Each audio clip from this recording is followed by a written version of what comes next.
Good afternoon, ladies and gentlemen. I hope this thing works. Can everybody hear me? Wonderful. I'll show you later. So once again, ladies and gentlemen, excellencies, welcome to this panel this afternoon. My name is Šnaidauf. I work as an advisor to the Czech foreign minister. And we have I would say, special panel here because it's a topic that's perhaps not so common for Forum 2000 conferences. Forum 2000 is used to debate all sorts of trouble and bad regimes and breaches of human rights and so on. Not necessarily the US, which of course has traditionally been a very good guy, internationally, champion of all sorts of good things in the international arena. But nowadays there are some question marks. And indeed, we want to discuss United States, not necessarily US as such, but the current phase of United States with this administration that is there in Washington, D.C. As you may have read in the annotation of the panel, the US has of course been guarantor of global order for decades. It was for a long time in the power equilibrium with the Soviets, obviously, but not only power equilibrium, but also, of course, international agreements, international institutions, which the US helped make, helped build, helped develop, and so on, fulfilling at the very least the role of ensuring that power struggle doesn't spiral out of control. So it was power and international agreements and institutions and so on. And of course, the fact that the UN is hosted in the US is a testimony to that as well. Now, with President Trump, everyone knows America first as his slogan. Okay, that's fair enough. It's a natural thing to say for a leader of a country, of America. But that sort of can't be the end of the story, can it? It seems a simplistic but effective slogan that he's using. It seems there is a lot of new American unilateralism. America has, to a big extent, also turned inwards in a way. We have seen notable withdrawals from multilateral settings by the US. Let's just name the Paris Accord on the climate. Let's mention UNESCO. Let's mention Human Rights Council, or the Iran Agreement, the JCPOA. So from all there, the US has withdrawn. There seems to be a certain erratic feature to US policies nowadays, whether it's the tweets or something else. It's apparently transactional. It's about less rules, less values.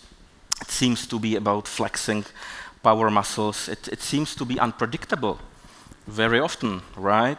Let's just mention the very recent thing about Syria and the Kurds and so on.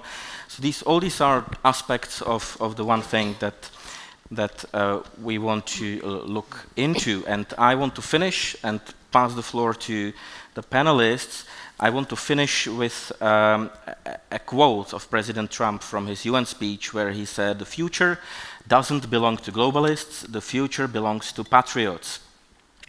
If you want peace, love your nation. If you want democracy, hold on to your sovereignty."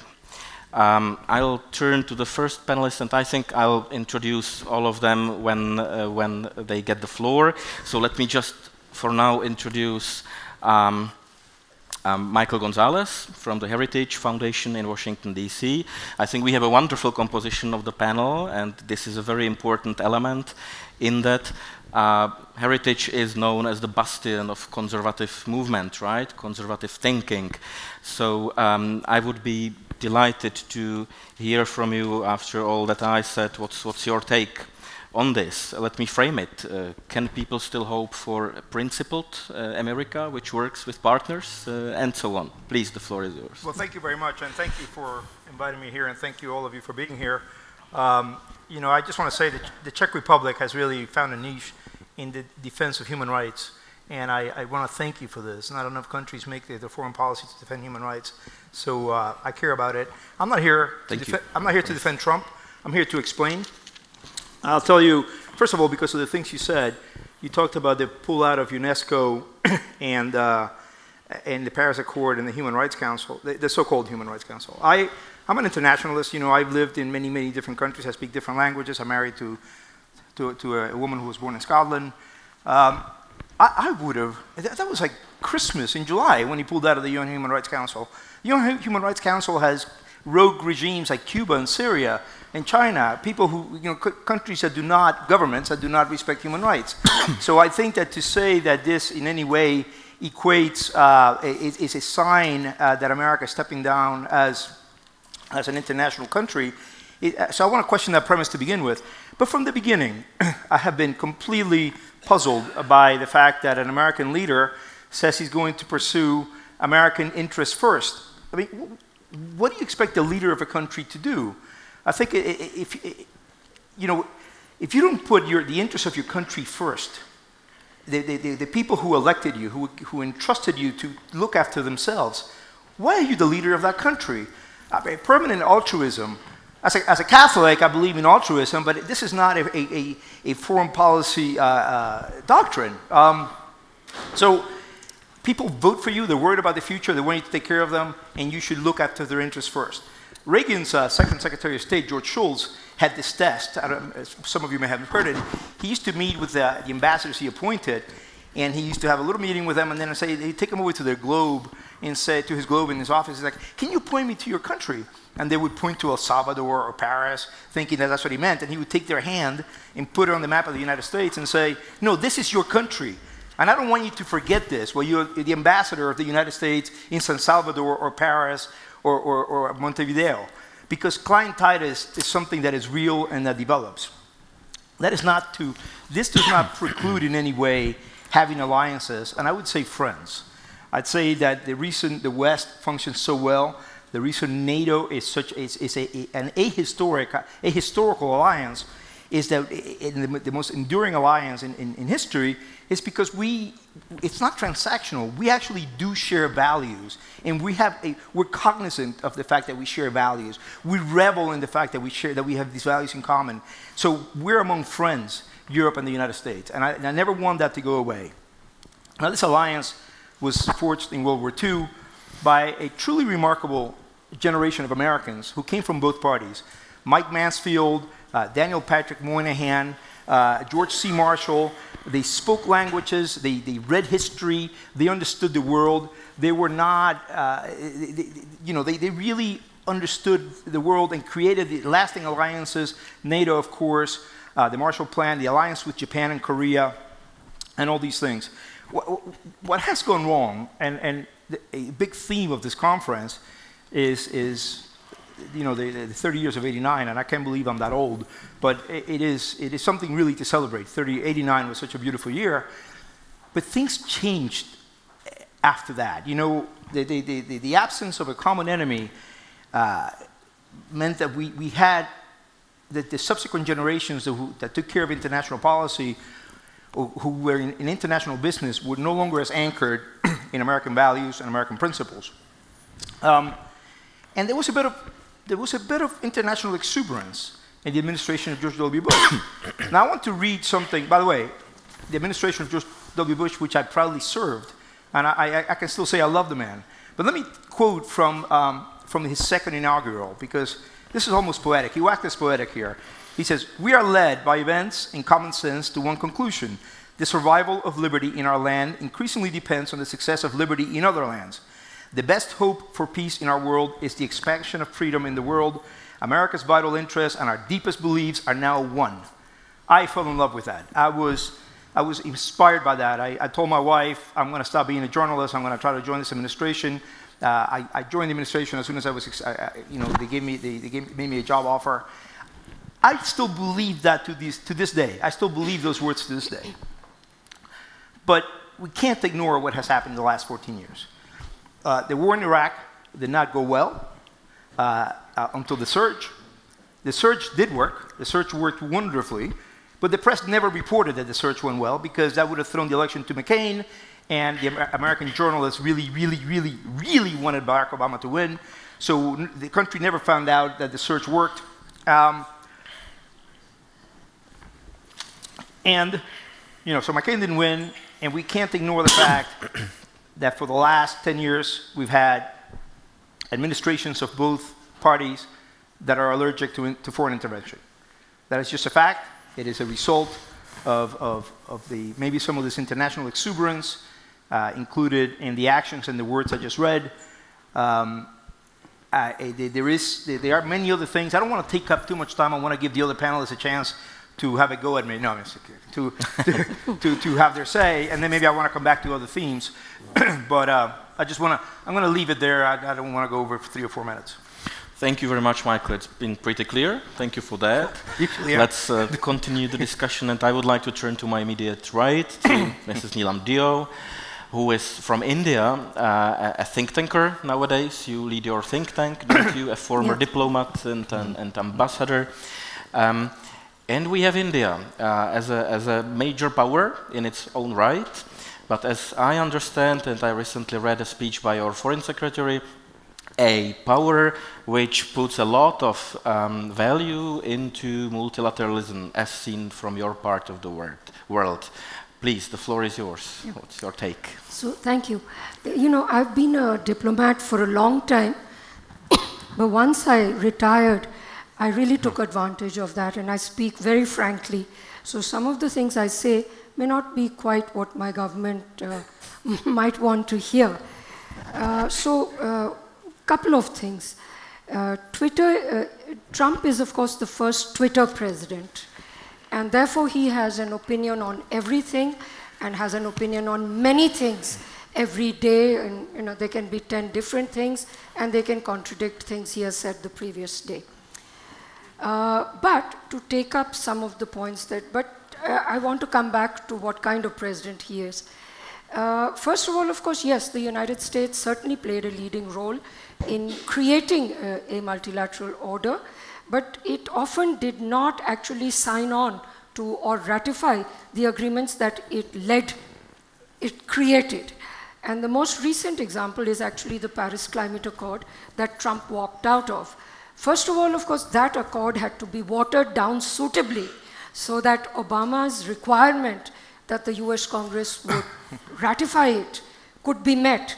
And of course, it didn't. I mean, Obama was unfortunately not able to carry through any legislation through the US Congress during his 2 terms, because as soon as he got sworn in, the leader of the opposition had said they weren't going to let him do anything.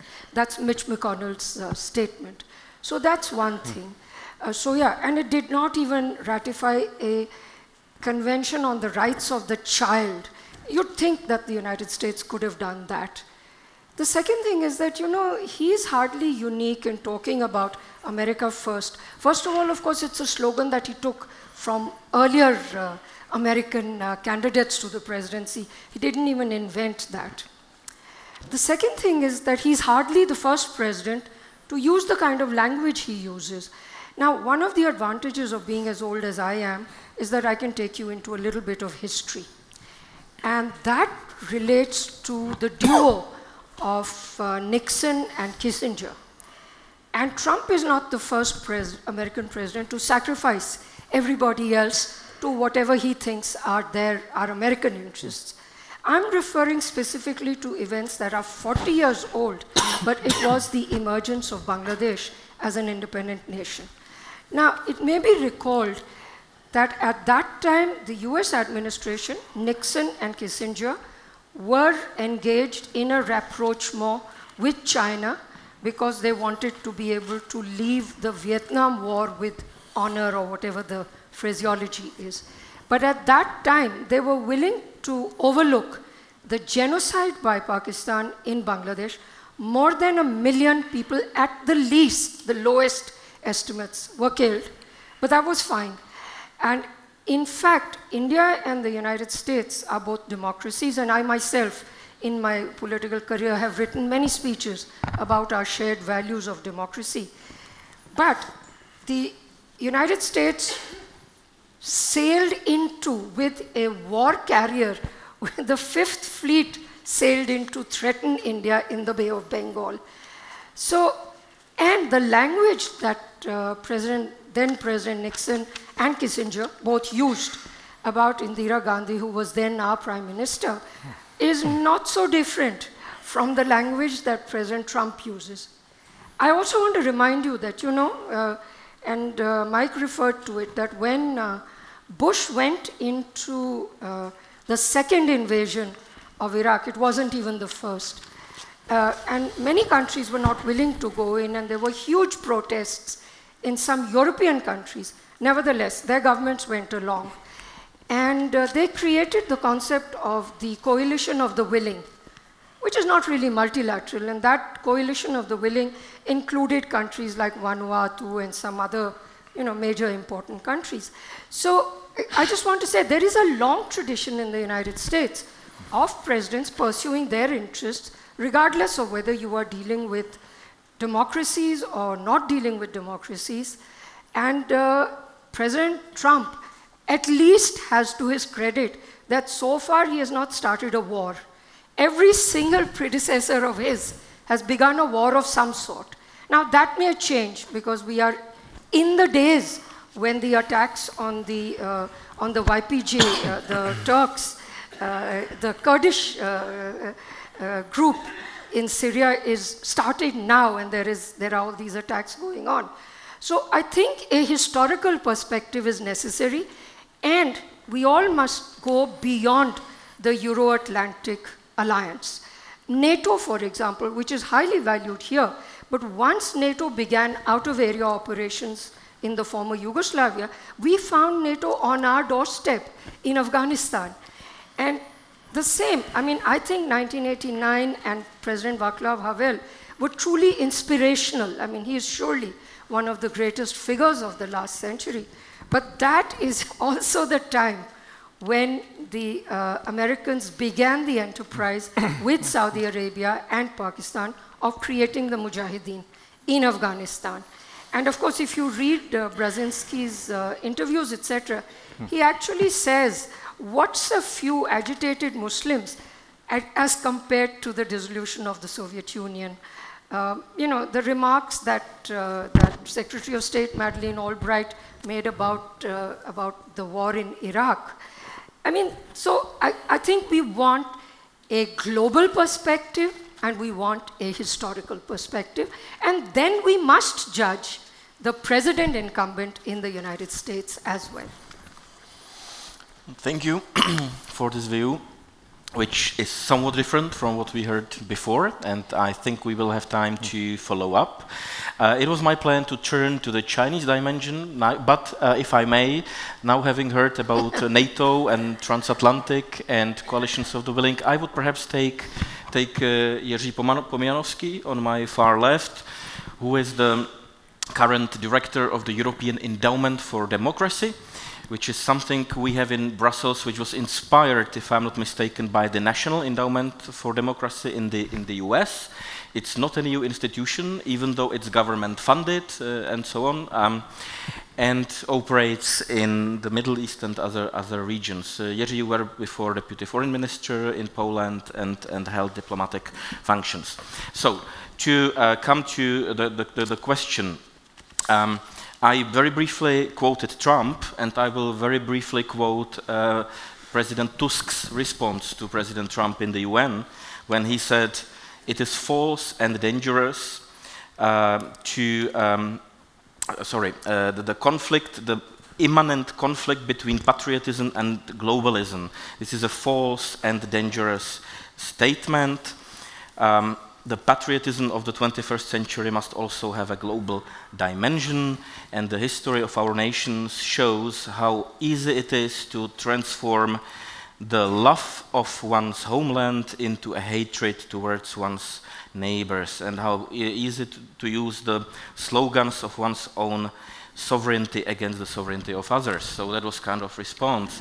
And to finish my question, we heard about the transatlantic alliance. So do you think with this administration that these fundaments of global order, from my view, I would say global security or international security, are indeed being diluted toward coalitions of the willing appearing here and there. Are we going that direction to lose what has been a fixture of previous decades?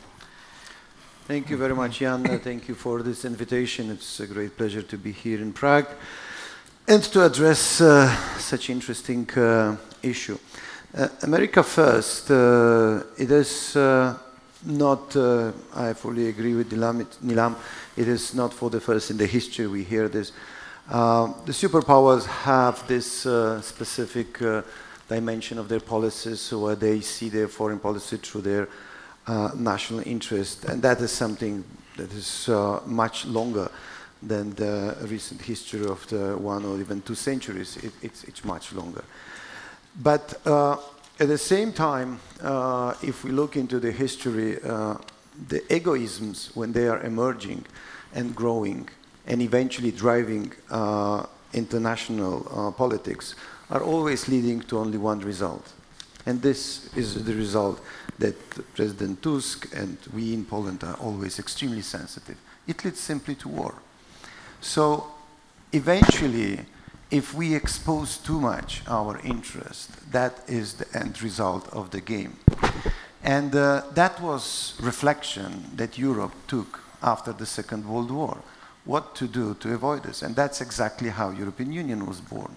When every country said, okay, we would agree that we will give up some part of our egoism for the better good of the joint cooperation and the smaller country and the bigger countries. And at the same time, of course, we also in Poland do remember a lot of our disappointments with the big powers. In 1945, Churchill and Roosevelt simply betrayed Poland and gave us under the jurisdiction of Soviet Union. And that was a simple betrayal. Poland was number 4 army that was fighting for freedom of all nations.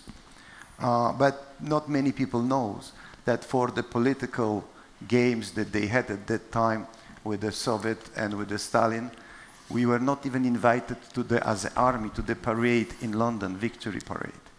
That was really insulting. But happened. So I would say the picture or the nature of egoism can have many, many faces. Sometimes it's just symbolic, sometimes it's extremely concrete and dangerous. So from that point of view, I would simply bring to the picture something that my grandma was telling always to me, and she survived all war in Warsaw. Before that, let me make another important observation. I think no one here, and also that includes people in Europe and in America, and that includes Trump himself and his advisor, has no clue which direction the world is going. Basically, we are living in a state of certain confusion with regard what is the future of the world for the next 20 to 50 years. And climate change is only one of those parameters that are, in a sense, leading us to the confusion and certain question mark what about our future. There are new phenomena. Democracies are also under danger. We have not yet estimated properly the entry to the human civilization, social media and internet, how does it change our behavior and how it will continue changing, not mentioning all other technological aspects. And in such a moment, my grandma, if she would live today, she would say, as she was always saying, when you don't know what will happen, stick to the core values. This is the only compass humanity and people can have in place whenever we are getting lost, whenever we are not sure. If our interest, and that, Michael, maybe it's more also to your points of view, if our interests are clearly defined, so you can be sure what objective you want to achieve. I can be in full understanding of so-called world leadership of United States. but are you 100% sure what are the objectives that you want to achieve? And whether it's really in the interest of United States. Because things may happen that it's just opposite. That if you start dividing the world, if you start trading wars, if you start many other new so-called opening new fields of battle, it may eventually come to your own territory. And those battles, those global battles, are not global. They are equally present on our own territory. So whatever you do for them, you actually do for yourself. Thank you, Jiří. Thank you very much. A European view, but broader than that, broader than purely European. And I would like to pass the floor to the fourth panelist on my far right, young Gianli, I hope I'm pronouncing right, who has a very, very significant past, I would say, as a participant in Tiananmen demonstration, who survived, who went to the US, who returned to China, if I'm not mistaken, in 2002, got arrested, spent 5 years in prison for espionage, didn't you? And then out and back again in the US. You are certainly no friend of the communist regime. That can be obvious. My question is, when you look at the US nowadays, and it seems difficult and escalating relationships with China in many ways, an approach that seems outright confrontational to many, rather than looking for possible common ground, you know, shared standards, values, and so on. Is this, in your view, the right sense, that there is too much of a confrontation which might lead to something which you had in global press described as a new Cold War, potentially? Yeah? What would be your take on that? Okay, thank you. I'm not an American citizen. I think I'm a citizen of China, but China refused to give me a passport. So I oftentimes think I'm a cosmopolitan, a world citizen. So I can speak from a perspective of world citizen, if you will. And yes, I live in the United States. I'm really thankful to this country, my adopted country, and I owe my freedom, even my life, to America. And after Tiananmen massacre, we went to Washington, D.C., try to advocate for the link between human rights and trade. Our argument was that trade with China without moral or strategic clarity is tantamount to blood transfusion to this regime and build this regime up, and you will feed it up, let him become an animal that you don't know how to cope with. And there was a debate in US on this issue, whether US should renew MFN, most favored trade status with China, based on the human rights situation in China. There was a big debate, but our side failed. And the other side's idea prevailed. That is, trade with China will help China develop, and prosperity will produce middle-class people, which will in turn demand for more freedom, and everything follows from there. And US should include China into the international economic order. If you think it is enemy, it will make an enemy. So that's the idea prevailed over ours. But 30 years after, looking back, I quite unfortunately, I would say our warning fell on deaf ear. And what we warned now has become a reality in China. China, with the newly found economic power, rapidly built up its military forces, now engage in military aggression in South China Sea and other parts of China. Maybe not that obvious. And economic exploration everywhere. And more importantly, subtly, with the economic power, they corrupt the democratic way of life in the West. I have hundreds of examples that happened in US. The most recent one, NBA one. So, just for such a simple statement, which is, it's nothing, right? But it can anger China to that degree. They have pressed NBA to kowtow.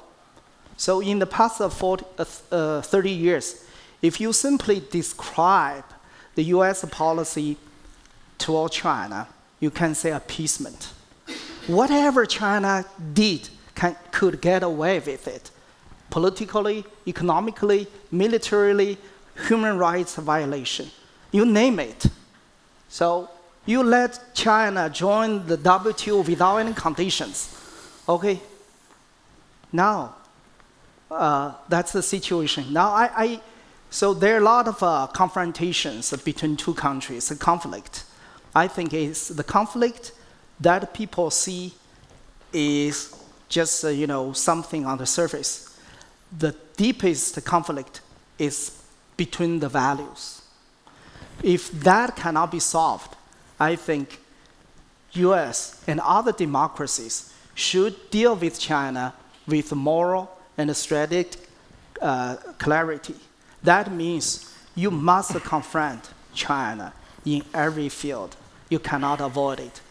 In that sense, I think I should give President Trump some credit. Maybe that was not his intention, but the economic trade conflict with China really opened review of US relation with China in all fields. I think as far as the China policy concerns, US is on the right track. Thank you very much, including for this final sentence, which was very, very clear. Of course, I want to give the panelists the space to respond to each other, but time is running very fast. So what I would like to do is to open the floor for everybody already now, in case you have some question or comment right now to any of the panelists. Please go ahead. I hope we will have one more option later on. I see there. Please, the floor is yours. Do we have a mic? Sorry, do we have a microphone? Yeah. Dan Shuftan, one of the delegates of the. I think that if we want to speak about the ability to have some kind of functioning world order, the major problem with multilateralism is that the United States need to cooperate with Europe. Unfortunately, there is nothing in Europe to cooperate with, because the Europeans have this concept that you need to be nice to each other and you don't want confrontation, which works beautifully inside Europe among the Europeans because they have a common purpose. But then they try to look at it in a global perspective, and then you don't have a common purpose, and therefore you can't work with the Europeans in the global arena. Take just what is happening today. Europe is working with Iran against the United States, with Russia against the United States, with China against the United States, and then they basically want within NATO that the United States will come and defend Europe, while the Europeans are not even willing to spend 2% of their GDP on defense. And the Americans say, and I think every American administration will have to say, just a minute, we cannot expect you, we cannot wait for you to work with us, because we believe that the confrontation with Russia is necessary, not military confrontation, but if you have the Nord Stream 2 and Germany is becoming totally dependent on Russia when it comes to energy. When it comes to Iran, and the Europeans are saying, we will work with Iran against the United States. When it comes to Chinese technologies that is relevant to the 5th generation and artificial intelligence, and the Europeans are not willing to work with the United States against it, then the United States cannot work with Europe. So the question is, are the Europeans willing to understand that the whole world is not Europe? And I don't see that they're willing to do so. Thank you. It's a very provocative but relevant question, of course. Let's take one again, and there is a third hand. So let's wrap the three together and then move on. The world used to be a European. They cut the world in two European countries, Portugal and Spanish. So maybe Europeans are still in this time. My question is about Chinese, also always Chinese influence in Africa, and especially in, I'm talking to Mr. Michael Gonzales from Heritage Foundation. Do you have a special plane or group on this particular topic, or are you willing to open one, because I'm a candidate for that? Thank you. Thank you very much. Let's take the third one, down in the corner over there. It can't be any farther than this, yes? Yes, Konstantin Agat, working for Deutsche Welle on Russia. My question is actually to Mr. Gonzales. I think it is about the way you think Europe, meaning the European Union and whoever manages to join it in the next 10 years, will be seen over time. Essentially, it is, to a large extent, a continuation of what Don asked. Is there a basis for any administration in Washington to continue seeing Europe or the EU as a reliable partner, as a community or part of a transatlantic community, frankly speaking, with common values? Because I do think it's a much more serious thing than things we discuss today, with whatever, Trump or not Trump or whatever. I think it goes much further beyond. Thank you. Thank you indeed. I'll turn to the panelists. Just to note, European Union does have sanctions on Russia. It's not insignificant sanctions. The European Union has a very problematic relationship with China, where I think many of the same things are noted as in the relationship between US and China. Your point is taken, but it's not 100% Europe working against the US. I would argue against the other. But I'm the moderator here, so let's let the panelists speak. And Michael, may I turn to you again? Sure, I'll answer your question first, because that's the shortest answer. I'm a free marketer. I believe in competition. We should, of course, tell African countries, be careful, because Chinese investments comes at a heavy price. But other than that, I think, African countries are sovereign. I believe in sovereignty. And I would, so I'll leave it at that. I'll address what Don said and what the gentleman over there said. Actually, you said that it works within Europe. I'm not sure it works within Europe, the system I set up right now. And you talked about Donald Tusk, and believe me, I lived in Brussels 6 wonderful years. But if I heard the expression "share of sovereignty" one more time, I think I'll just explode. It was not theirs to share. The sovereignty is with the people. These things do not work because the democratic deficit, of course, rises right away. People are controlled by bureaucrats in Brussels whom they cannot fire. The democratic deficit that ensues is baked within the system of the European Union. The European community, the economic community, was a wonderful idea. As I said, I'm a free marketer. I love the fact that I came from Riga yesterday and I didn't have to stop off anywhere to show my passport. I don't even know why I carry a passport. I know, I got to go back to America. But, so that all of these things are wonderful. But when you come to telling Spanish farmers in the northeast of Spain that their pigs have to get off the train every 15 hours to rest, this is just madness. And I'll address then your question, sir, about the principles based. And then I don't mean to be controversial, but I do worry. As somebody who likes Europe a lot, I grew up in Europe part of my childhood. I'm a true internationalist, which means relations between states, between nations that are sovereign. Don't forget that our democracy, our sense of democracy, our human rights, everything is territorially based.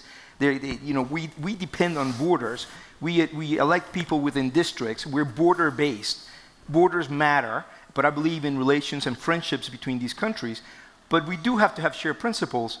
And I do believe, and I fear, that Europe, Western Europe, is abandoning its principles. It's de-Christianizing at a very rapid pace. When I'm in Scotland or some other parts of, and I find a church that I love, I go in, and it's no longer a church. It is now a community center. What does it mean to be a European? If I'm a Syrian immigrant in Germany, and I want to assimilate, what do I assimilate to? And I'm sorry, the German basic law is not enough to assimilate to. There has to be certain norms and values and principles and expectations to assimilate to. And I want these, the people who have come in, especially since 2015, to be able to become German or French or Swedish.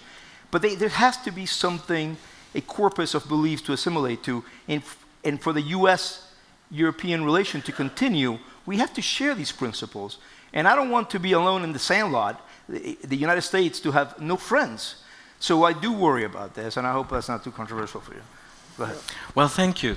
It seems the debate shifted a little bit from the US policy to the flaws of the European Union, but it's fair. Let's have a comprehensive look, but I would not like to lose completely the focus on the US. I wasn't told I could not mention it. No, that's fine, that's fine. Could I comment something? Please, if you have something to say right now, go ahead. So I'm sitting here feeling I have more questions than answers. So the question facing us should be framed into a choice between nationalism versus globalism, or populism versus liberalism, or whether this choice is a binary, either or. Another question is the phenomena in US is one time or is a trend when it comes to Trump? And another question, even more interesting, can any American president be able to escape globalism altogether? Is it possible or not? But as a human rights activist, I do face a dilemma, because we tried to let the whole world, and especially the democracies, understand the conflict between China and the US. China democracy is different in nature from the difference between US and Europe. The trade conflict between US and Europe can be resolved through negotiation. But the current conflict between China and the US, I don't think can be resolved through conflict, because that is the value conflict underlies everything. And we try to get every country to work together facing the serious issue, the threat posed by China, especially when it comes to human rights. We need collective action. But the old international human rights institutions failed. UN Human Rights Council. It's not a UN Human Rights Council. It becomes a platform for the human rights violators to defend each other, to defend itself and to defend each other. It's failed. But can we rely on a single country like US for the international human rights issue, or just quite a few of them? Or we still need some kind of multilateral arrangement to solve this issue. That's the dilemma we are trapped into now. So I just want to put forth my questions. Thank you for that. It adds to questions. We still don't have many answers, but I hope we'll arrive to some. Thank you also for pointing out difference between conflict US-China and perhaps conflict US-Europe. Between friends, conflicts are usually very irritating, even more than the big conflicts. Let's stick with the Asian views. A lot has been said from the floor, so please. You want to respond? Well, we have just had the Chinese president visiting India last week. It was a difficult visit, and I don't think there was much by way of, I don't think much was achieved. I don't think there were any steps further. Certainly in India, we have lots of problems with the Chinese government, starting with its investments or the Belt and Road Initiative, with which it is really, we feel encircled. All the countries of South Asia, China is now their biggest trader, which should be fine, but it's also the biggest arms supplier, and it's certainly the biggest provider of communications technology. So a system of communications which is not just your telephone, because it's also everything else.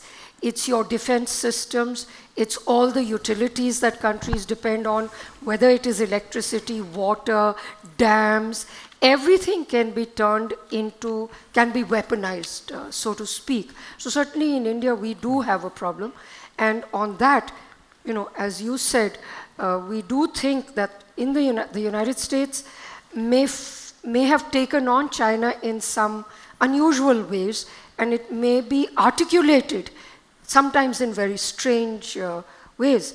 But it is high time that this was taken up, and that it's a bipartisan issue in the United States. It is the one. There are two things in the United States, we think, on which there aren't any differences. One is on China, the Democrats and the Republicans agree, and we think the other is on India, where the Democrats and the Republicans agree on trying to build relations with India. But building relations with India is always a process. You know, the most famous Indian, the Amartya Sen, who won the Nobel Prize, he actually wrote a book called The Argumentative Indian. So with India, you always are in an argument, even when the two are agreeing with each other. Thank you. Thank you very much. Jerzy, on my left. Quick reaction to a few issues. First, I disagree. Europe is not working against the United States. Let me bring you an anecdote from my own experience. When I was Deputy Foreign Minister, I had a strategic consultation with our colleagues in Washington, D.C., and that was a time of reset. You remember reset? President Obama launched reset with Russia. We were not big fan of resets in Poland. I don't think many in Europe as well. Oh, maybe some, yes, you're right. There are at least some nations who may be supportive at that time of this policy. But my anecdote links not to the reset itself, but to the way of thinking. When I came on those consultations, it was just 3 months after US aid was kicked out of Moscow. And then I asked my colleagues in the State Department and the administration, what you will do about this? Nothing, business as usual. I mean, this is a proud nation, Russians. They don't like US aid, that someone takes care of their orphanages or AIDS, you know, victims, and so on. So we understand. So what do you understand? You've just been kicked in the ass. So why, what do you understand? This is still valid policy? Reset? Yes, that was the answer. So what I have a problem with the United States is a very short-term vision. Lack of very strategic kind of objective and policies. And that is exactly where we feel pain. So it's not about being against, because if there was no reset with Russia that time, and everyone could read perfectly what, for example, Carnegie Moscow has written in 2010 about Putin and media, how he captured free media in Russia, how he transforms media into the weapon of war information war. That probably today, the situation that we are facing will be much less great. So in that sense, I would not blame one side for sure, but you're right, in Europe are soft players. I would call Italy, I would call some politicians in Germany, yes, but there is also Poland, there are Baltics, there are many other countries who are holding them to account, saying, no, no, no, Nord Stream 2 will not fly that easy as you would like, even being so powerful nation as Germany you are. That's the beauty of Europe, that's the difficulty of working in Europe, but that's where Europe needs also help from the United States, not fight, but help, cooperation, smart, planning, long-term perspective. That's how I would see, definitely. And the closing my historic, you know, blame game with the United States, of course, 45, we were betrayed. But in 1918, thanks to principal position of President Wilson, borders were established for Poland. If not, his position, we could be today Kurds of Europe. And that is another point, Michael, for you. You are taking today's border as something that you refer to. How you make nations, why Kurds have no right for their own country one day. So that is the question, who decides when nation is sovereign and is taking care of itself. But I believe they have a right to a nation, to a state. They are a nation already. I believe they have a right to a state. Yeah, so but what the United States is doing to them now? Well, I mean, that's not neither here nor there, but that is, if you're talking about do the Kurds, yeah, I think it's and by the way, it's horrific, the reports that we're hearing from the ground there. Yeah, they're a nation and have a right to a state, and a lot of these, I don't want to monopolize it, a lot of these states there, Iraq, Afghanistan, where I spent quite a lot of time, we can't speak of Afghanistan or Iraq as a nation state. They have not had the historic coalescing of the tribes that is necessary for a nation to become a nation. So I wouldn't mind if the But that's exactly the argument for the more collective approach, because you cannot define every nation within its just present borders, as you would like to simplify the picture. I agree with that. I do think Poland is a nation state. Yeah, it is. And I think the Netherlands is a nation state, and they're quite cohesive and coherent. And America's a nation state. Right. Thank you. This goes a little bit beyond our topic.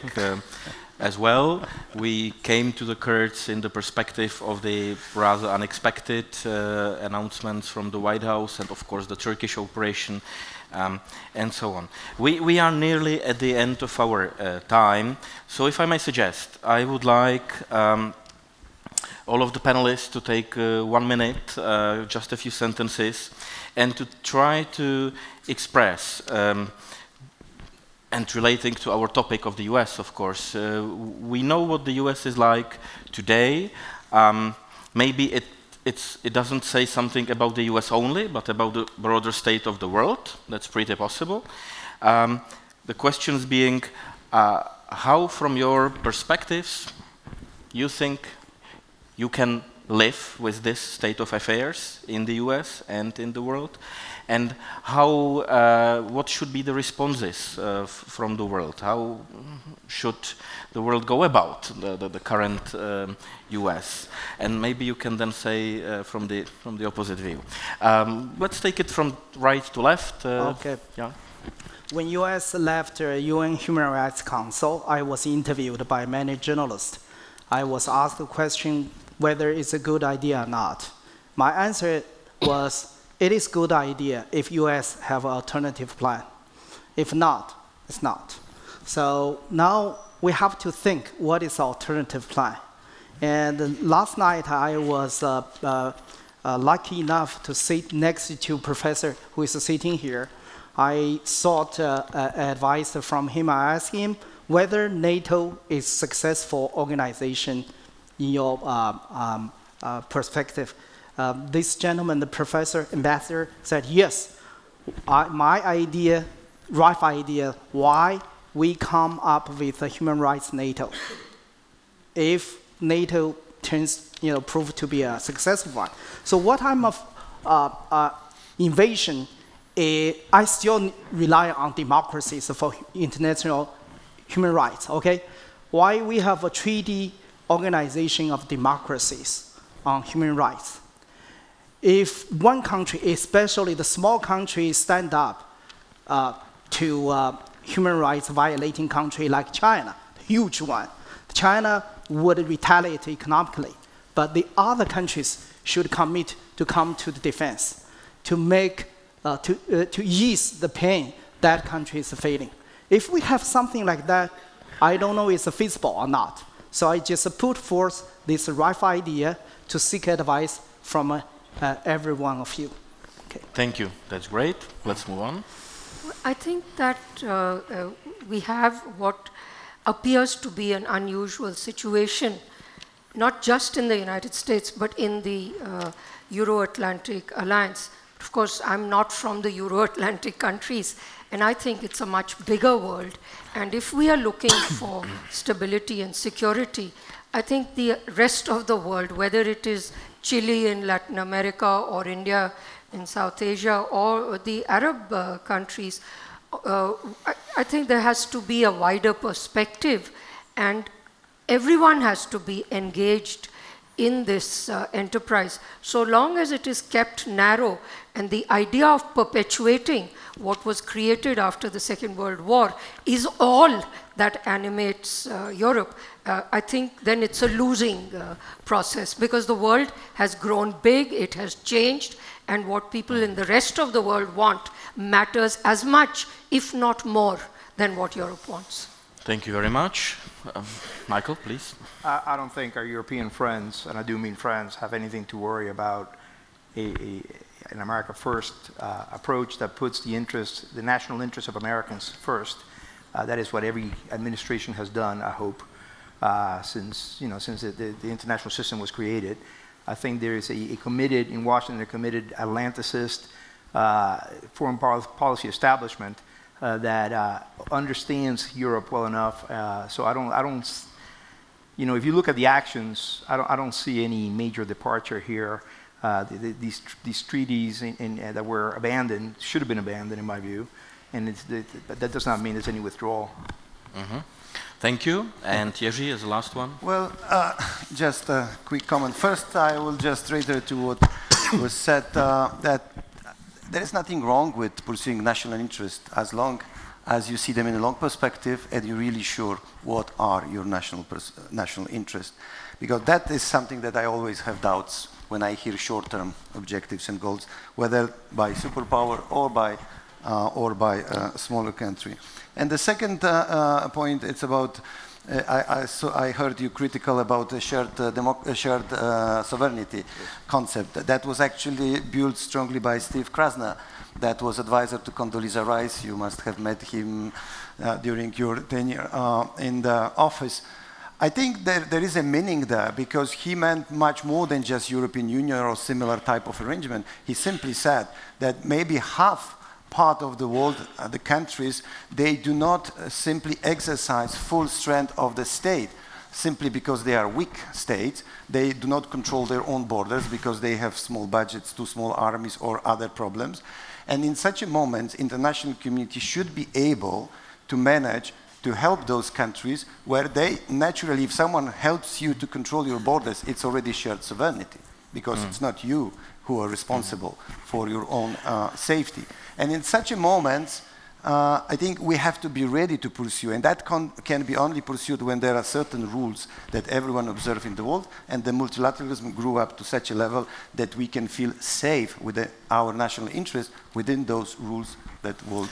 Thank you. Michael, you wanted to add something? Just 20 seconds, because I wanted to address this before. You're right that the law of unintended consequences is the only law that works in Washington, but that's not a recipe for inaction. Policymakers and leaders have to act. They have to act with 60% information or 55% information. If they wait for 90 or 100, they're too late. And so I agree that the law of unintended consequences is something that rules our lives, but that's not a recipe for inaction. Thank you very much. We are at the end of our time. Still, as the rules of Forum 2000 require me, I have to try to draw some conclusions. So I could try three points, and let's see if that works with you. One would be multilateral institutions have been failing, yeah? and US policy is to some extent a consequence of that, but that doesn't per se mean multilateralism is dead. Yeah, so there is need to rethink things. That was one.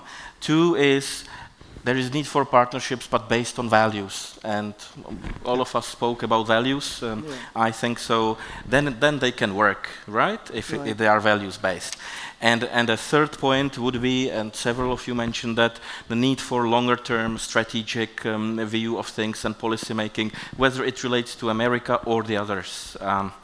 Does this sort of satisfy everybody? Yeah. Thank you. Very much. Thank you very much. Thank you.